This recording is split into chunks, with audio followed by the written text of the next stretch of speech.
വായനാശീലത്തിന്റെ മനോഹരമായ ഒരു കാഴ്ച പങ്കുവയ്ക്കാം. വായനാശീലത്തിന്റെ പ്രപഞ്ചം തുറന്ന digital library Ranni MS higher secondary സ്കൂളിൽ പത്തനംതിട്ട ജില്ലയിലെ ആദ്യ ഡിജിറ്റൽ ലൈബ്രറിയുടെ പ്രവർത്തനം ആരംഭിച്ചു. ഇതോടെ ലോകപ്രശസ്തമായ കൃതികളെല്ലാം ഇനി വിദ്യാർത്ഥികളുടെ വിരൽത്തുമ്പിൽ ലഭ്യമാകും.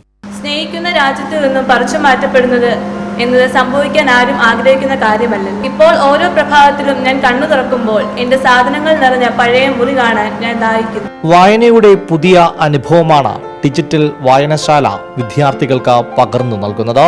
പ്രമോദ് നാരായണൻ MLA സ്വപ്ന പദ്ധതിയുടെ ഭാഗമാണ് ലൈബ്രറി.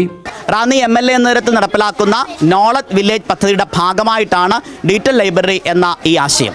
6000-ഓളം പുസ്തകങ്ങൾ നിരവധി കമ്പ്യൂട്ടറുകളിലായി ഓൺലൈനായി നമ്മൾ അപ്ലോഡ് ചെയ്തിട്ടുണ്ട്.